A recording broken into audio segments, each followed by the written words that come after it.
وَإِذْ قَالَ رَبُّكَ لِلْمَلَائِكَةِ إِنِّي جَاعِلٌ فِي الْأَرْضِ خَلِيفَةً বললেন আমি জমিনে নতুন একটা প্রোডাক্ট তৈরি করতে চাই।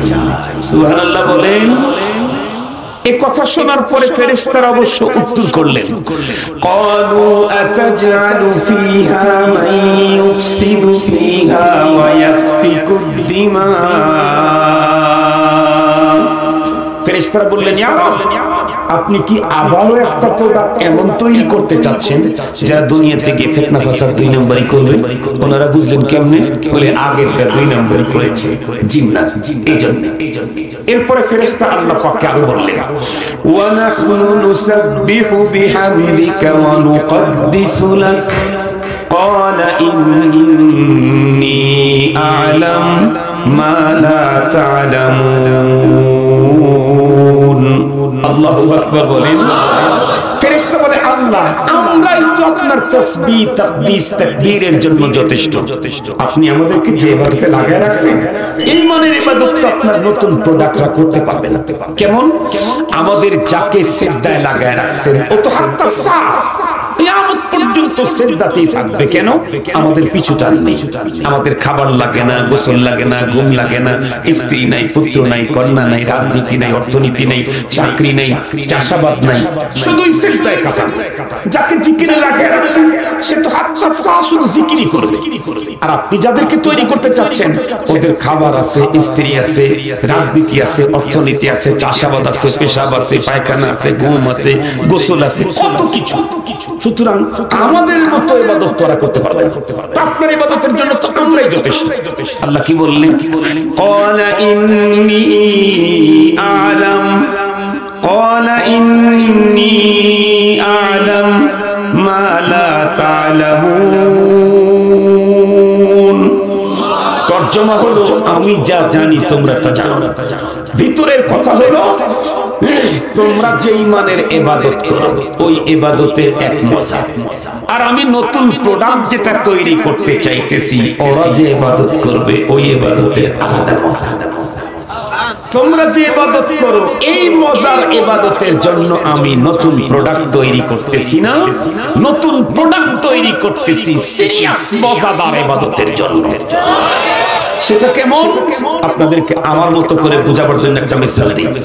যারা 20-22 বছর 18 বছরের বালকেরা ভালো বুঝবে না, কমপক্ষে 40-50 বছর বয়স যারা তারা ভালো বুঝবে না। আমরা যখন ছোট ছিলাম তখন কি যত্রতত্র রাস্তায় রাস্তায় দোকানপাট ছিল, প্যাকেট খাবার পাওয়া যেত। আগে সদাই বলতে কি ছিল? মোয়া। করা কথা বলেন না কেন? নারিকেলের নাড়ু কথা বলেন না কেন? লাঠি সদাই মানে ওই যে দিয়ে বানানো, ওই কি আটা দিয়া গুড় দিয়ে বানানো, কথা বলেন না কেন? আর কি ছিল? বাতাসা। চেনেন নাকি বাতাসা? বাতাসাই আগে মিষ্টি, এজন্য বাতাসাই মিষ্টি ছিল না আগে? বাতাসাই মিষ্টি, এজন্য আগের মানুষ মান্যত করতো আমার যদি এই কাজ হয় মসজিদে মিষ্টি দেব। বাতাসাদের এই মান্যত হয়ে গেছে, মানে ওইটাই মিষ্টি, বাতাসাই মিষ্টি। তো বাতাসাও মিষ্টি, এটা বানায় কি দিয়ে? চিনি আর ময়দা দিয়ে। আর বর্তমান বনফুল সহ আরো অনেক উন্নত মানের সুইট মিট আছে না, সেখানেও মিষ্টি তৈরি হয়। বাতাসার 5 কেজি যে দাম, ওই উন্নত সুইট মিটের 1 কেজির দাম তার সে ডাবল, 1200 টাকা, 1400 টাকা। এই যে এখন যে মিষ্টিগুলি তৈরি করতেছে এর ভিতরে আটা নাই, ময়দাও নাই, দুধের নির্যাস ছানা।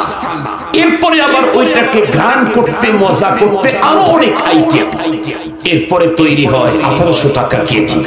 এখন আপনি বলেন 6 মাস পর্যন্ত আপনি মোটামুটি 30 কেজি বাতাসা খেয়েছেন, এরপরে আপনাকে একটা ওই 1800 টাকা কেজির মিষ্টির অর্ধেক দেওয়া হলো।